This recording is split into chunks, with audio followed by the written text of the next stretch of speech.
Welcome back to my YouTube channel. तो आज हम जानने वाले हैं कि क्या ड्यू डेट के बाद इनकम टैक्स रिटर्न फाइल कर सकते हैं। अगर within the due date income tax return file किया तो उसके बेनिफिट्स क्या है।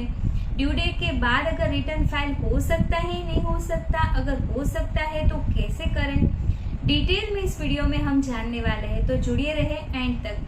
और अगर आपने अभी तक मेरे चैनल को सब्सक्राइब नहीं किया है तो मेरे चैनल को सब्सक्राइब कर लीजिए ऐसे इम्पोर्टेंट वीडियोस के लिए। तो आइए चलो जानते हैं कि income tax return due date के बाद फाइल कर सकते हैं या नहीं।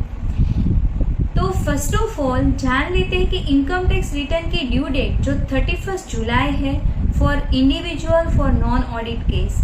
यस, तो ये जो इनकम टैक्स अभी जो फाइनेंशियल ईयर 22-23 का हम फाइल कर रहे हैं उसकी जो लास्ट डेट है वो 31 जुलाई 2023 है। तो यहाँ पे within the due date return file करने के लिए बहुत ही कम टाइम बचा है। यस, और ये ड्यू डेट का एक्सटेंशन होगा कि नहीं होगा इसके लिए डिटेल वीडियो मेरे चैनल पे है, मैं लिंक यहाँ पे डिस्क्रिप्शन में दे दूंगी। यस, यहाँ पे अगर आप within the due date income tax return file करते हो तो बहुत सारे बेनिफिट्स वैसे तो है, बट यहाँ पे मैंने 3 बेनिफिट्स हाईलाइट करे हैं। उसमें फर्स्ट है कि अगर आपको लॉसेस को कैरी फॉरवर्ड करना है तो within the due date income tax return file करना बहुत ही आवश्यक है। देन अगर आपको फास्ट रिफंड चाहिए, क्योंकि आप जैसे ही इनकम टैक्स रिटर्न फाइल करते हो और जितना जल्दी अगर आपका इनकम टैक्स रिटर्न प्रोसेस हो जाता है तो यहाँ पे बहुत चांसेस बढ़ जाते हैं कि आपको इनकम टैक्स का जो रिफंड है वो भी जल्द से जल्द मिल जाए। एंड थर्ड वन है मोस्ट इम्पोर्टेंट है, कोई भी पेनल्टीज इंटरेस्ट से भी आप बच सको। तो सभी का क्वेश्चन है कि क्या ड्यू डेट के बाद इनकम टैक्स रिटर्न फाइल कर सकते हैं। तो आंसर है यस, आप income tax return after due date file कर सकते हो। बट ऐसी वाली सिचुएशन क्यों अराइज होती है नॉर्मली, तो जान लेते हैं कि कभी कभार ऐसा होता है कि इम्पोर्टेंट डेटा रेडी नहीं है, अदरवाइज कोई अनएवॉइडेबल रीजन है जिसकी वजह से income tax return within the due date file करना पॉसिबल नहीं है। तो ये जो आप रिटर्न ड्यू डेट के बाद इनकम टैक्स रिटर्न फाइल करते हो उसको कहा जाता है बिलेटेड रिटर्न। और जो ये बिलेटेड रिटर्न है उसकी लास्ट डेट है, ड्यू डेट है 31 दिसंबर।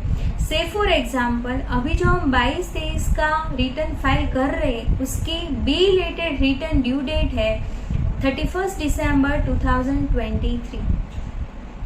तो ये जो बिलेटेड रिटर्न हम फाइल करने वाले हैं उसके केस में आपको नुकसान होगा, क्योंकि यहाँ पे आप business loss, capital loss carry forward नहीं कर पाओगे, मतलब आपका जो लॉस है वो कैरी फॉरवर्ड नहीं होगा। तो एंड आपको लगेगी late fees as per section 234F। अगर आपकी इनकम लेस देन 2.5 लाख है तो आपको कोई लेट फीस नहीं लगेगी।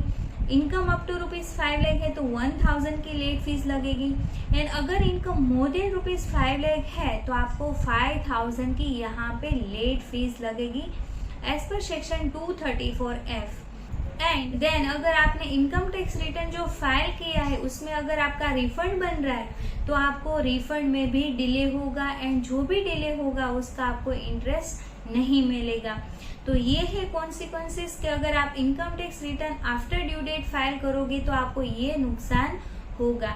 बट यहाँ पे साथ साथ मेरा ओपिनियन ऐसा है कि अगर कुछ डेटा, सम डेटा रेडी नहीं है और उस बेसिस से अगर आप इनकम टैक्स रिटर्न फाइल नहीं करना चाहते हो तो मेरा ओपिनियन ऐसा है कि आप income tax return within the due date file करो, क्योंकि आप within the due date अगर रिटर्न फाइल करते हो तो आपको रिवाइज करने का एक ऑप्शन मिल जाता है, एंड वो भी without any late fees. And जो रिवाइज करने की ड्यू डेट रहती है 31 दिसंबर रहती है। एंड से फॉर एग्जांपल जो 22-23 का अभी हम रिटर्न फाइल कर रहे हैं उसकी रिवाइज रिटर्न ड्यू डेट है 31 दिसंबर 2023। तो आप रिवाइज भी कर सकते हो। अगर आपने within the due date return file कर दिया है तो विदाउट एनी लेट फीस भी आप रिवाइज कर सकते हो। तो एक बेनिफिट है आपके पास।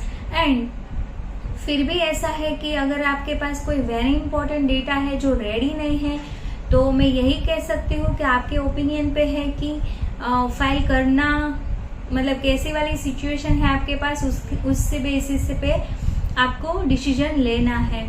तो I hope this information is useful and आपके फैमिली एंड फ्रेंड्स के साथ शेयर करें। अगर आपको वीडियो अच्छी लगी है देन वीडियो को लाइक करें एंड चैनल को सब्सक्राइब करें। अभी मिलते हैं नेक्स्ट वीडियो में। Till then stay healthy, stay wealthy. Thank you for watching. Thank you.